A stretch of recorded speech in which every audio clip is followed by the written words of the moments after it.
Welcome back. I'm so excited to have Laura Jackson here with me. She is the author of Discovering Dyscalculia. I remember reading in the book you were saying most people miss the Leah part, and Yes. pronouncing this is always hard. Is it Dyscalculia? Like Yeah. everyone says it a little bit differently. How do you say it, Laura? I like to think of it in 5 syllables. So dyscalculia. If I was British, I would say culia instead of culia. Yeah, And then I put the emphasis on the middle one, so I say dyscalculia. Dyscalculia. Yep. Yes, Yeah. exactly. And because I've said it wrong so many times, I struggle to get it the right way, the I way I know it's know. supposed to be. It's It's very so complicated, and exhausting. I think it's so sad because it's like these kids already, well, kids and adults already have it complicated enough, and then in fact, I was thinking the other day, why isn't it like dysmathia? Wouldn't I that be better? That would have been better.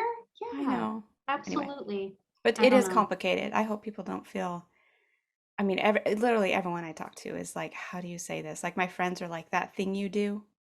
Yes, yes, So it's okay. absolutely. And for those of you watching, go back, listen to the very first episode. I go over how you say it and we break it down into syllables, just like Laura said, and the emphasis on that calc, that it comes from calculations, right? Yep. That's the root in there. But Laura is our guest today, and I'm thrilled to have her because she's a parent of a child with dyscalculia. And I wanted to let you introduce yourself a little bit, Laura, and go ahead and share a little more about you. Sure. Yes. So my name is Laura Jackson, and I have a daughter I have two daughters, but my oldest, we found out she had dyscalculia about 5 years ago. So we have been in that journey of trying to figure out, well, one, I didn't know anything about learning disabilities in general, but especially just went through a hard time not finding anything about dyscalculia. And so sent us off on a hunt of really digging into what is this and where do we get help. And then a couple years ago, with a move and transition, I quit my job in real estate. I was working as a assistant to a realtor, and I was like, I'm just gonna go. We're gonna go all in and see if we can't help other parents and students and teachers with this thing that we found so hard. And I don't know, one thing's led to another. And if you told me I would have written a book like 5 years ago, I would have laughed, but here we are. So Yeah, I teach online classes to parents, just very personal, like parent to parent, like, hey, this is what's helped us and how's it going for you? Um, and I have dreams of other things. But yeah, I just wrote the book that came out in February. And then I have a blog that I keep just update because our journey is ongoing, right? So it's right now I'm ongoing. blogging about high school for dyscalculia because Yeah, that's where we're at. So I I just keep love it. that going and sharing those that and other free resources on my website. So Yes, absolutely. And I love the book because you did such a great job breaking it down into the journey, like the steps that happen. And so if you're feeling lost on the journey, definitely go pick this book up. And I will assure you, it's not super thick. nope. You can get through this fairly rapidly. I did one weekend, but Yeah. you could probably do it in an afternoon. I felt like you did great using language that's accessible to everybody, because I know we also have parents that have dyslexia that might be watching, and for me to tell you to go read a book, you're like, no thanks. Right, but really, like, it's Yes. approachable. It's such a good resource. I was really excited when I read it. I'm like, I gotta talk to Laura, this is so good. So tell me a little more. Tell me about your daughter, about those experiences that you had with her. What was it that you saw at the beginning that you're like, something's up Yeah. and something's different and we need some help? Yeah. Um, Looking back, and I kind of share this in the book, but looking back, I see that there were signs like as early as before kindergarten.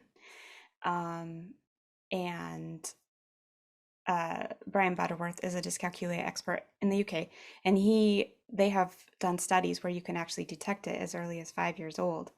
But of course, you have to be aware to even know to look for that. Yes, I right. wasn't, and I was just I heard from her kindergarten teacher she's not, getting her math problems right. And I was just like, all kids develop differently. And I was really just most concerned about, I wanted her to be curious and engaged and love school. So I wasn't that worried.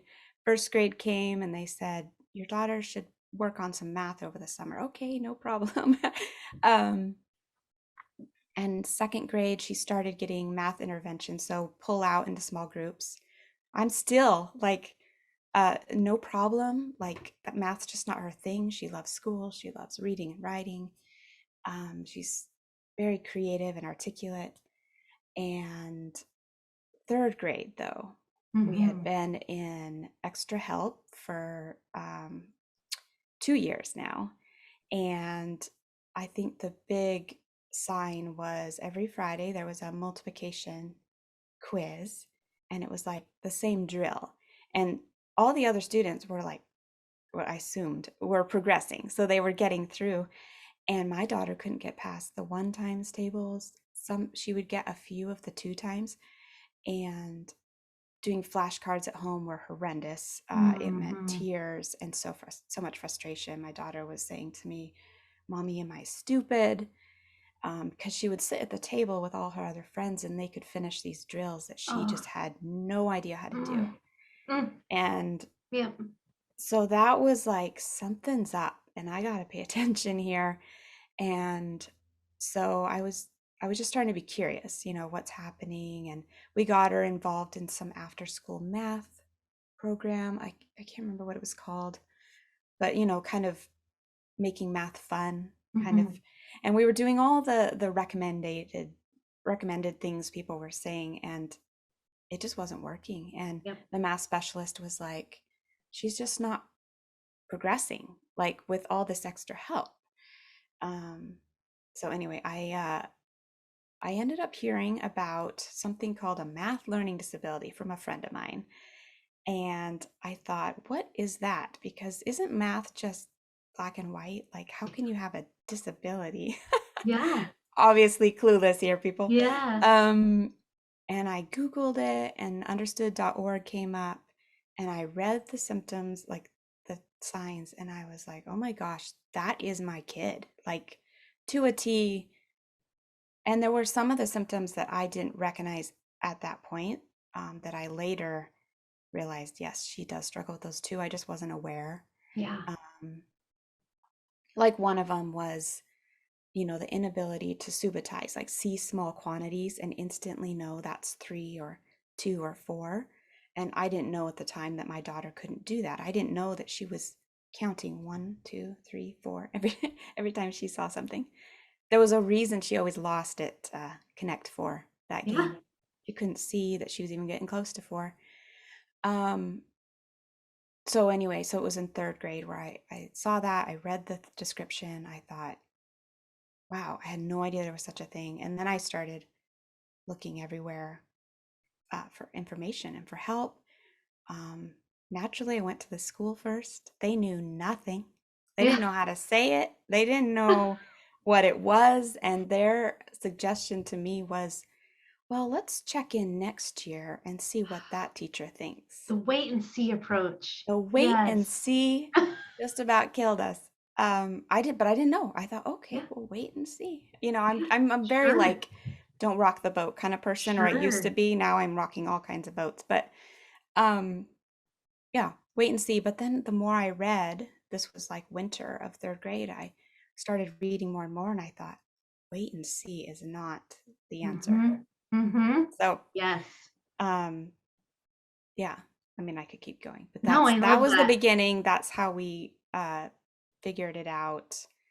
And then my next step was like, okay, well, we got to get like an official looking at this, which For is a sure. whole When nother. you did the official looking through, remind me, did you end up letting the school do the evaluation or did you go outside?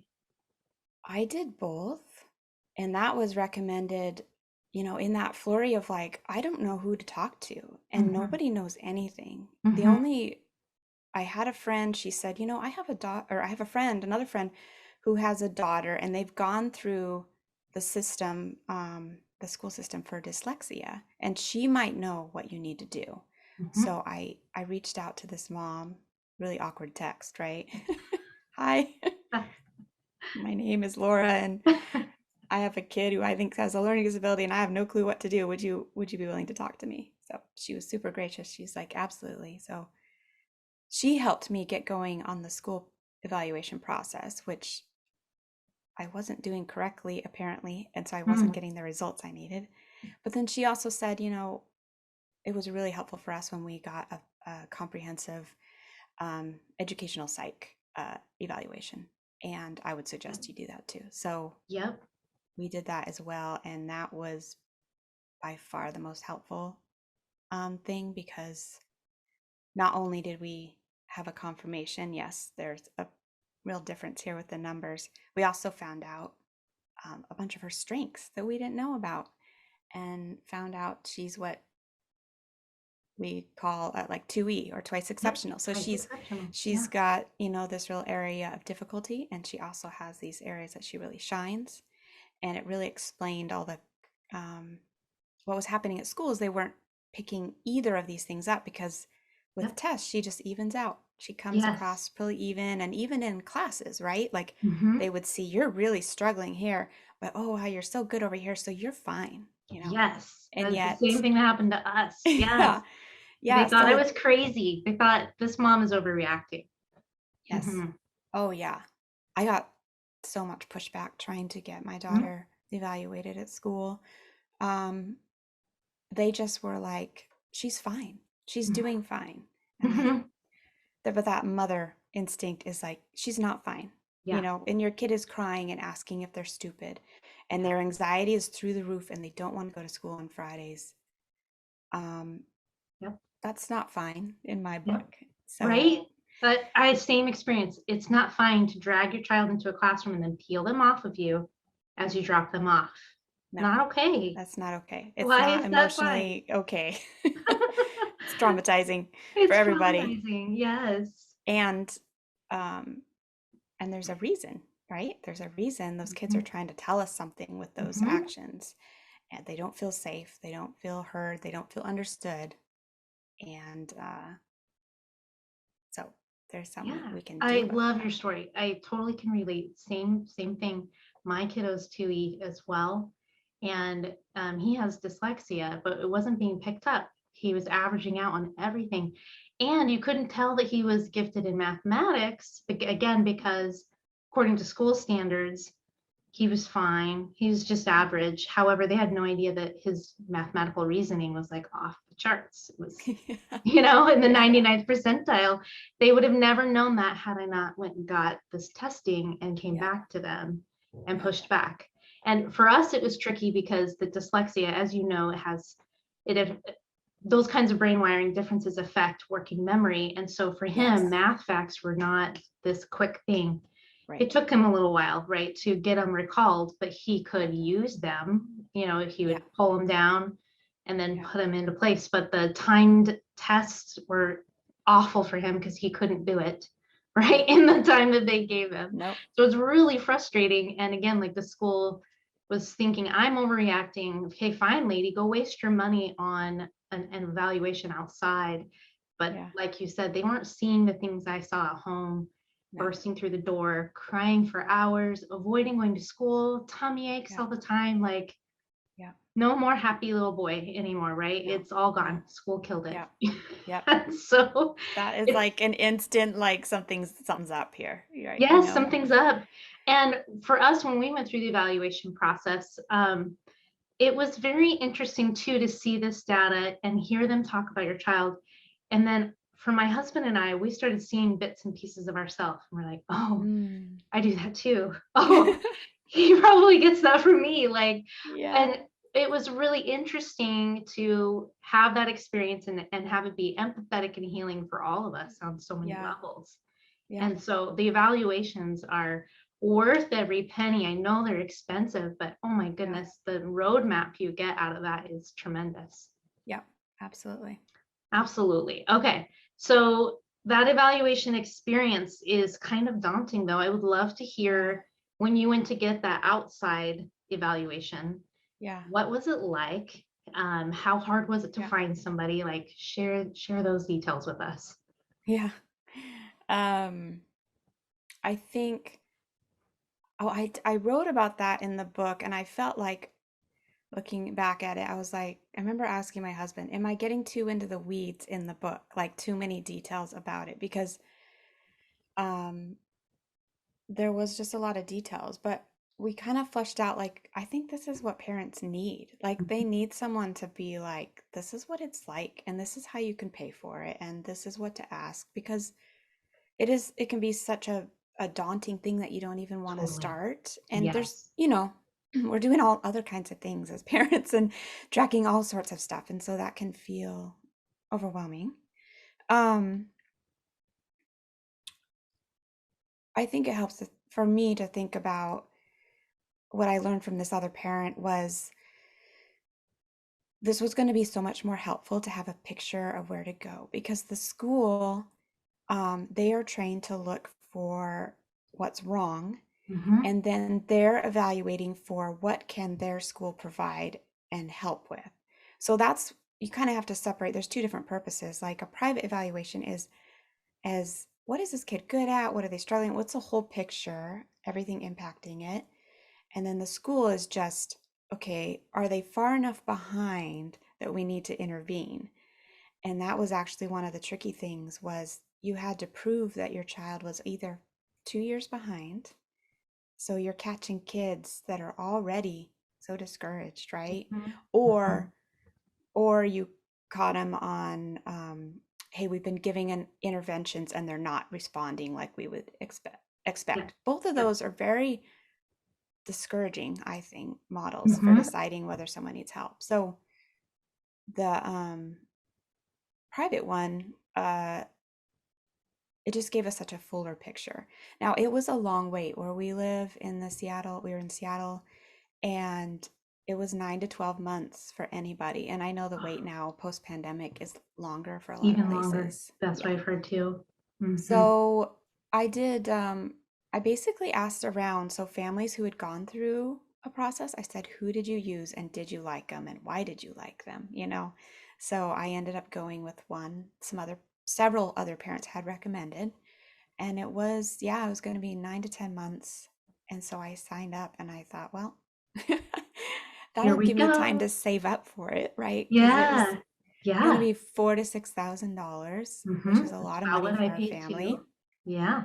And I did find someone who took our insurance, Hmm. and actually, uh, our insurance changes every January sometimes because we're self-employed. We have to buy it ourselves. So I actually found one and made sure that we were going to sign up for that insurance that that provider had.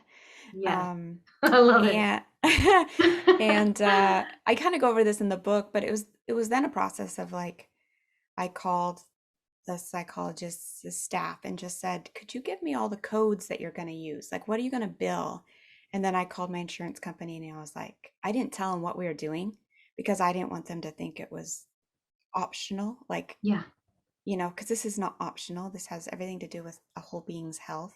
Yeah. So, um, and they just gave me like a rundown of like, this is how much we give for this, and this is kind of the breakdown of what we cover and what we don't. So then I was able to do the math and kind of be like, okay, I think it's going to be closer to like 2000, which is that's much more affordable. Yes. um, Much more.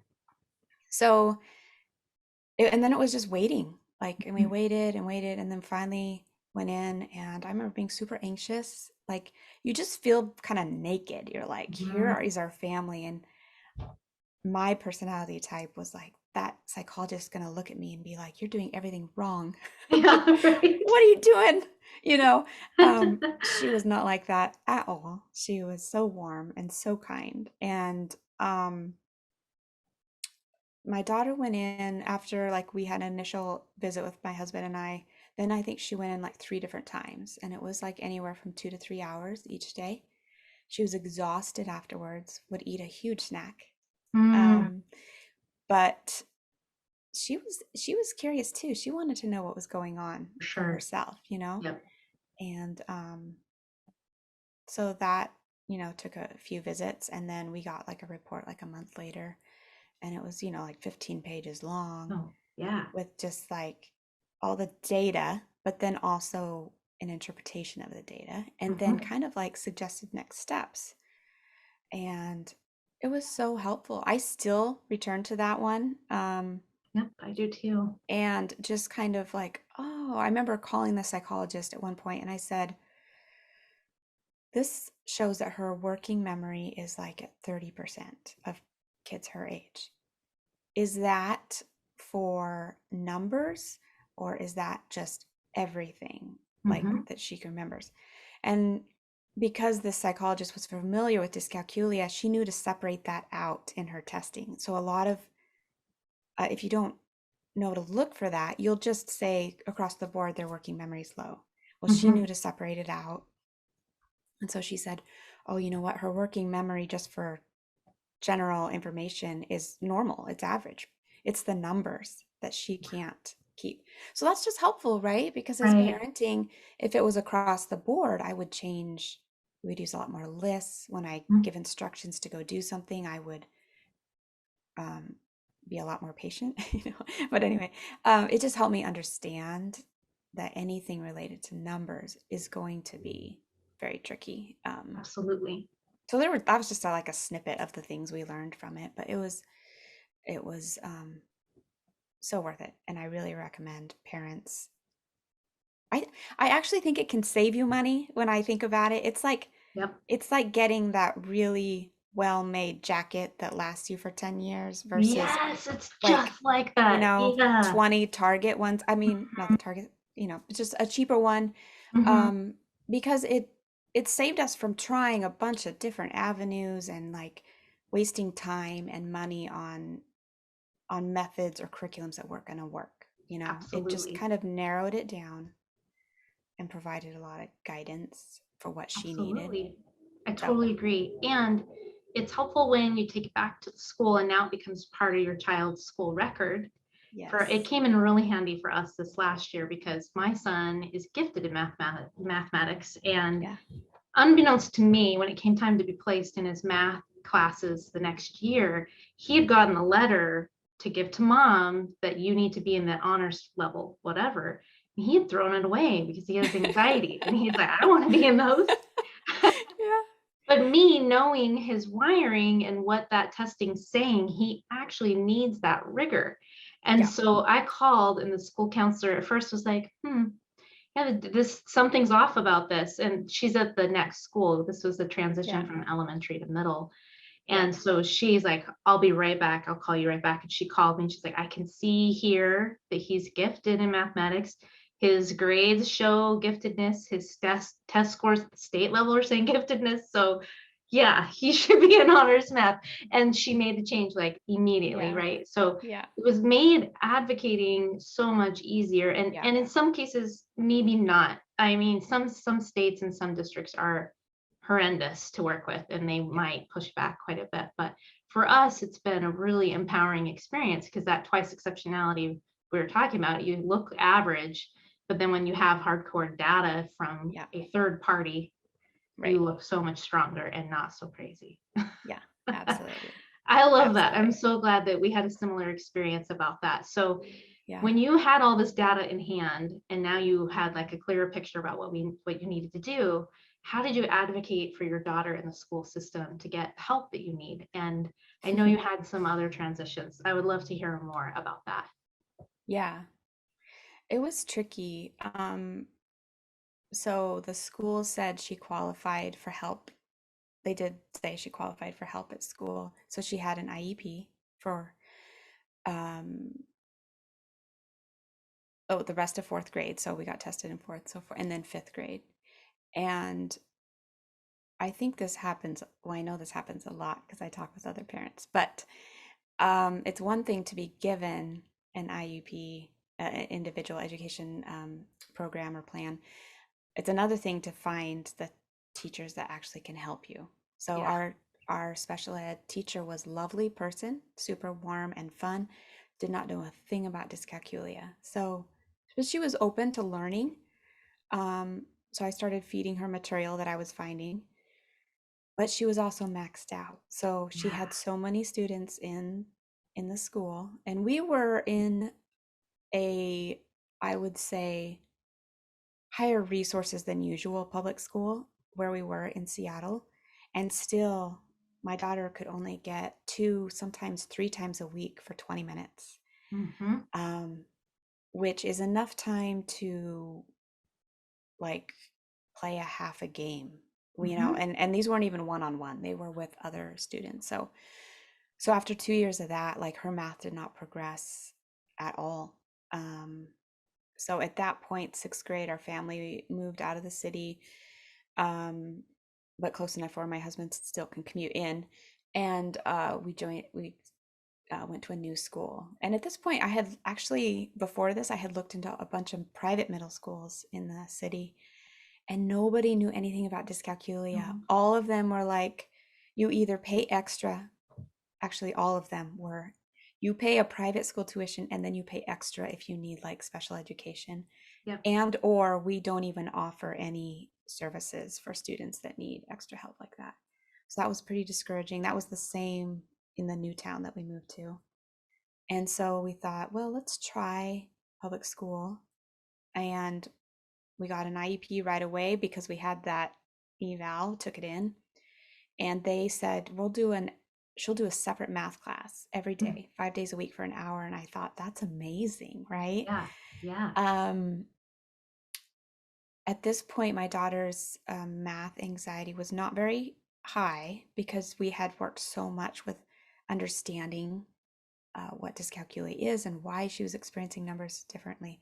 But when she started that math class in sixth grade, and anxiety through the roof, nail biting, can't sleep, doesn't want to go Oh, to school, shut down, exhausted after school. And she's very articulate, so we would talk through the day, and it was all the math class. yeah. And sadly, I just think the teacher wasn't, um, she didn't have the tools to help students with high anxiety. I think she had high anxiety herself over math. And um, any kind of nervous behaviors, instead of like a kid's tapping on the desk or a kid's agitated, like instead of figuring out, okay, what's this signaling to us, it was a shutdown. Stop that, don't do that, like. Yeah. And no math manipulatives, like. So I had been learning like how, especially dyscalculic minds, but really we all learn well with hands-on tools. And Yes. so I asked him, like, where's your like dots and Cuisenaire rods, and where's your like hands-on manipulatives? And they were at the front of the class. And this is sixth grade. So you have to walk up, you have to ask the teacher for permission to use them. Oh, And you have to walk back with your manipulatives to your desk. I don't know one middle schooler who's going to do that, nope. right? Anything that makes you look different is the death Anything that makes you sentence. look different. Yeah. Yep. And then Yep. there was just like, they had rules about neat and clean notebooks. And my daughter's an artist, and she was Ah. drawing in her art notebook. And she has this character called DM, Dyscalculia Master. And it's like a superhero with a cape. And Oh, I it's like love it. when she's anxious, she would draw Dyscalculia Master to help her be like, I can do this. Nope, can't draw that. Can't draw that on your paper, heaven forbid.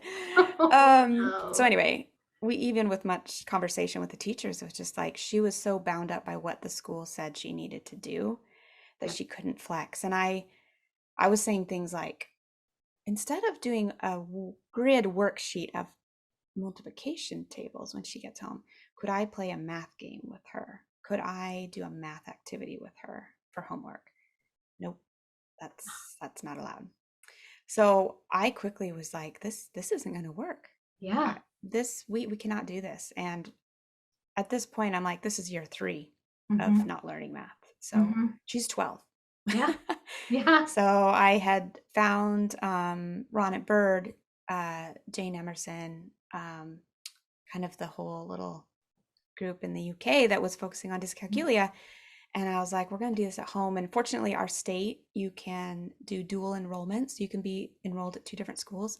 So we could do dual enrollment, homeschool in the morning for math, I love and it. then go to school for the rest of the day. I love So that you figured this out. I think it's one of the best hacks parents don't know about. the dual enrollment. I people are like, "You're doing what? You can do Yeah. that?" And I'm like, Yeah. "Not in every state, but you'd Hmm. be surprised how many states you can."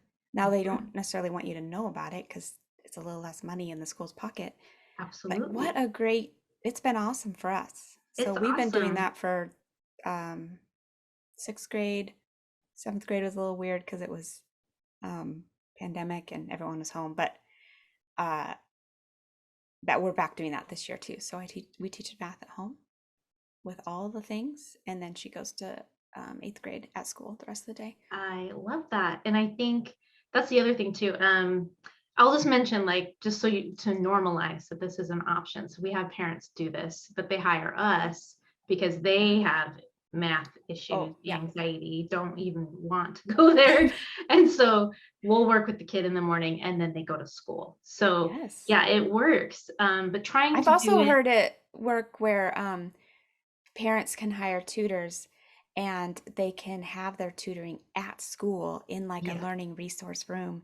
Instead yes, of going to your math class, you sign up yes. for a tutor. Yeah, Yes. And online. again, it all goes back to like what's allowed. Like private schools are very amenable to that.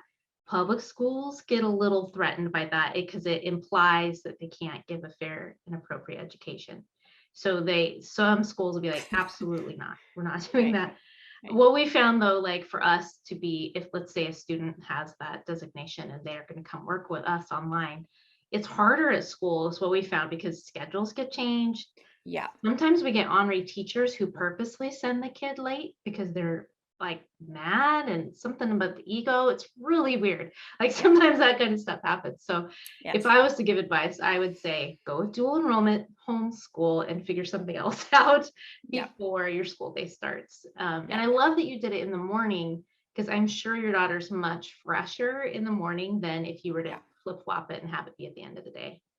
Yeah, it's funny. It just happened that way the first year because math was the first class. Well, she had to miss homeroom, which the teacher was pretty upset about, but I was like, hey.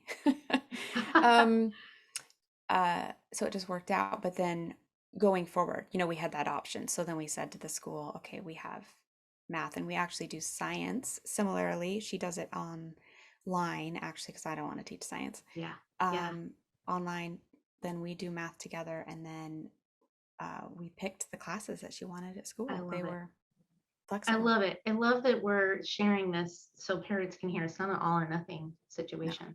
You And you don't don't have have to to be live that like, way. I get from people all the time, I could never homeschool my kid. I'm like, well, one, you don't have to, homeschool doesn't have to look like you sitting around the dining room table. Homeschool Yes. just means that you have taken charge of how that learning is going to take place, whether you have a tutor, whether you put them in a class, whether they're at a private school, like whether it's grandma who wants to Yeah, learn about teaching math this way, whatever, exactly. you know. Yeah. Um, so it can be very creative. I love that. I love your story. Thank you. Like the reality of all of it. I wanted to circle back really quick to Yeah. the evaluation process. I forgot that I wanted to ask you this. And I know you said you were worried you went too granular in the book about the evaluation process. I find the more we can share about it is really helpful. Like you saying, I called and asked, what codes are you using for insurance? Like it's these little tips that I think are really helpful because just like how you leaned on someone else to like, what do I do? I have a kid with math learning disabilities. I've played that role too, where I get the phone calls Yeah. and I seriously have written out a script before for parents like, okay, you're going to call these neuropsychologists and here's the Yep. questions you ask. Here's how you Yep. say it. Just Yep. write down the answers because they were having so much anxiety that they were like, I Yes. don't even know how to start a conversation with these Yes. people. So It's I very love that stressful. you're like sharing it all. I think it's fantastic. And maybe we could write out a script and include it in the notes below this video for Totally. people. I think that Um, would be very helpful for people. I think so Just too. because you don't know in the moment, you don't know what to ask. And there Hmm. were a lot of things I didn't know what to ask, and I learned from other parents. Oh, they asked this. Oh, I should find out that. Oh, did you know that the school has so many days till they need to reply to you? Like things like that that I didn't know. Right? Um, You didn't know because yeah, how would you know? There isn't exactly. really a guide on this. So I love that you're doing this work too, Laura. So um, we're gonna wrap up, but I wanted to end. I found in your book, chapter 6, and it was on page 73, a letter from your daughter. I totally started crying. I'm like gonna Oh, cry now, like just thinking yeah. about it, like how empowering this was. So to set the stage, your daughter wrote a letter to another child who had this new diagnosis, and they felt stupid and dumb, and let the work that they were doing to remediate this was babyish, because it can feel that way. Like our mantra at Made for Math is honor the age of the child.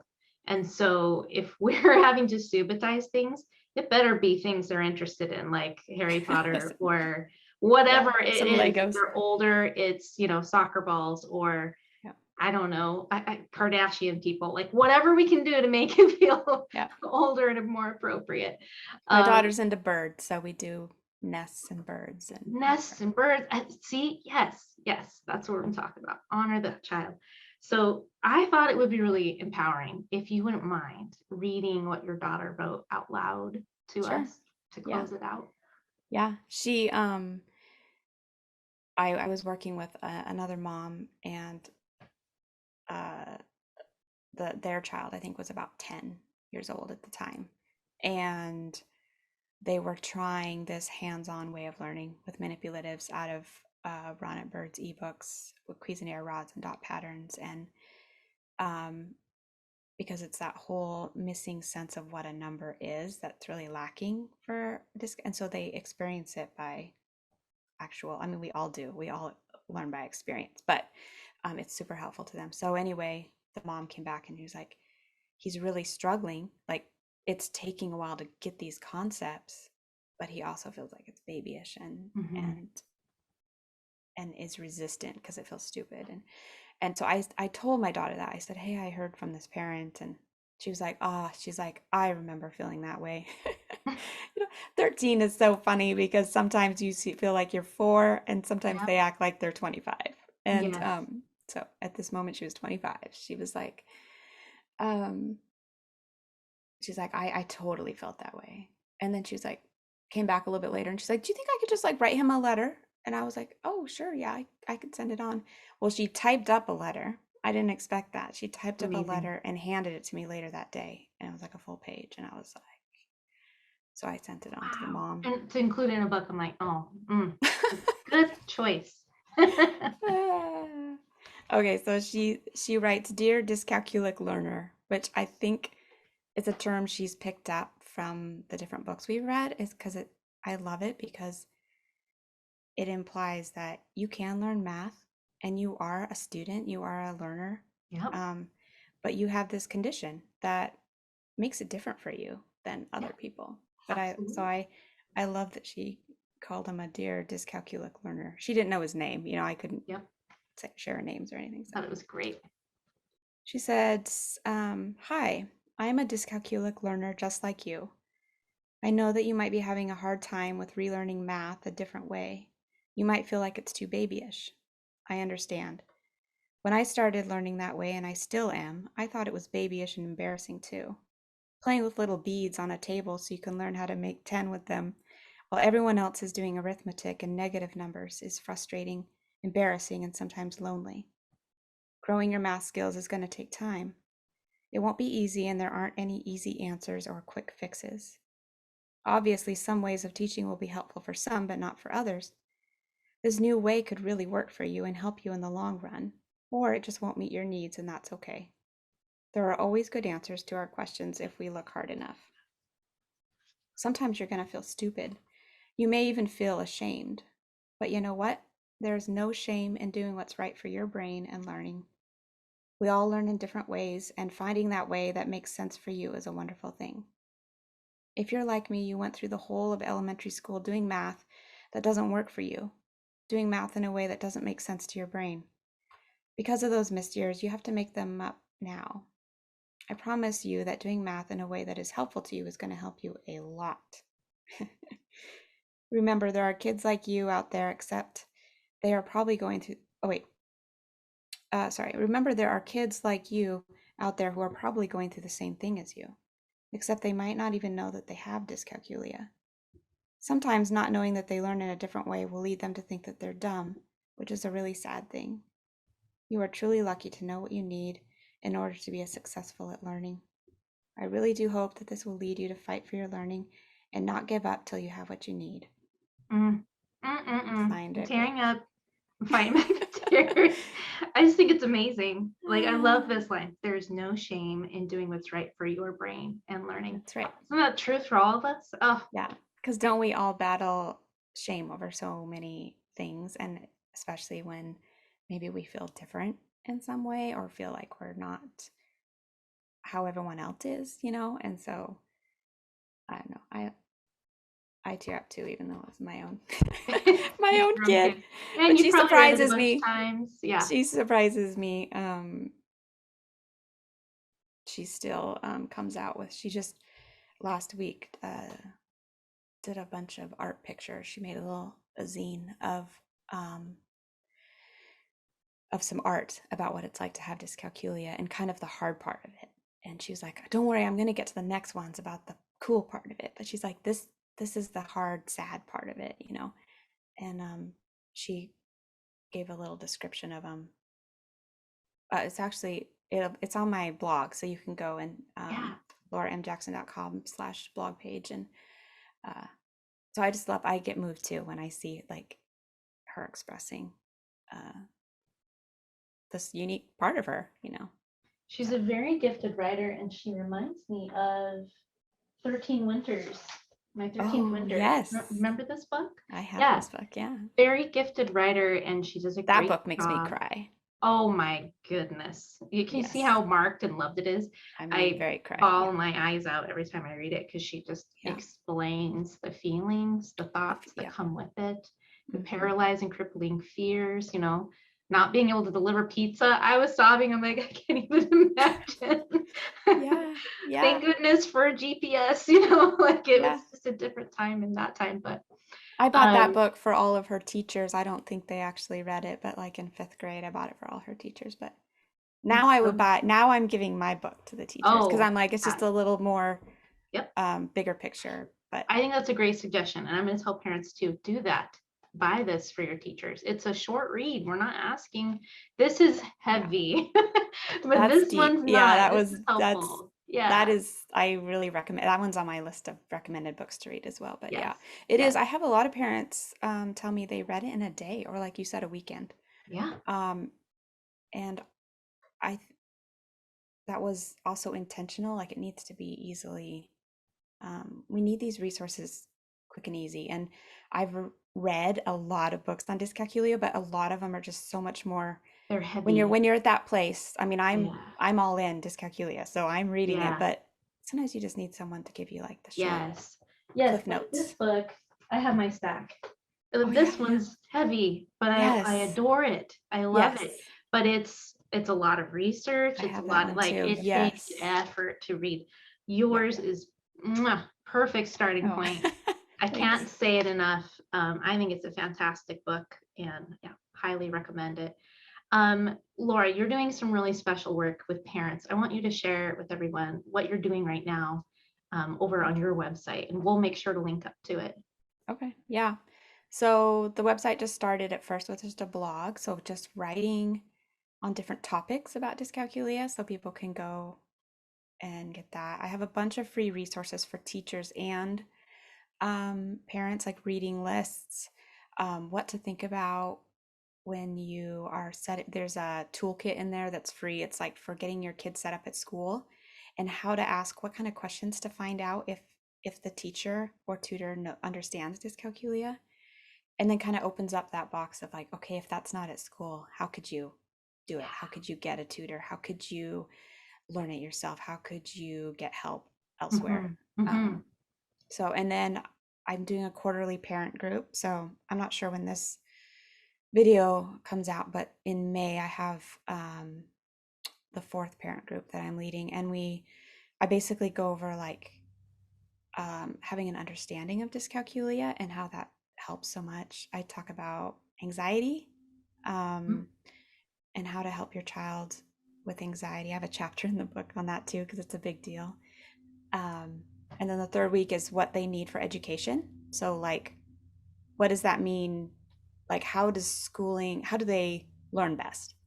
And Yes. then the last one is brainstorming just pivots like we talked about earlier. Like, what are some things you can do that are maybe out of the box and you haven't thought about? But I get a lot of feedback that the camaraderie between the parents is a big deal, and just knowing they're not crazy. Um, Yes. so I Yes. call it your Dyscalculia adventure. So on my website, it's lauramjackson.com/adventure, because I like the sense of journey and process. And adventures are filled with really fun, exciting things and also a lot of hard stuff, right? It's a Yes. mix. And I think that Absolutely. adequately describes parenting a child with learning differences. I totally agree. We'll link up to all of this. Yeah. And what I love that you called it an adventure because it leads right in beautifully to the math cartoon that I picked for us today. Okay. Here we go. Hopefully you're seeing origin story. Is that what you're seeing? Yes. Okay, so this is Tim, the right triangle. That's the social media account if you want to go follow him. This is graphing joke here. So there's a dot at the I should show origin, and it. he says, "Once upon a time," and then triangle says, "I love a good origin story." And math nerd, that is the origin where the dot is. That's the origin. Yep. It's nerdy, and I know how to explain it, but I just, just in case someone doesn't remember what an origin is. But It's Laura, you have the most beautiful origin story. I love the journey that you've been on and that you're sharing and shedding light on this path for other people to oh, make it thank you. easier for them. Thank you Yeah. so much for being here Well, with us. yeah, thanks for having me. And I love this whenever I meet new people and connections. And it's like, oh, there's a lot more people out there that are aware of dyscalculia than I thought originally. And I think it's growing and it's just so exciting for me. So, It's so exciting. It's so yeah, fun to be at the front of it. I'm yes, it thrilled. is. Yes. All right. Well, thank you so much. All right.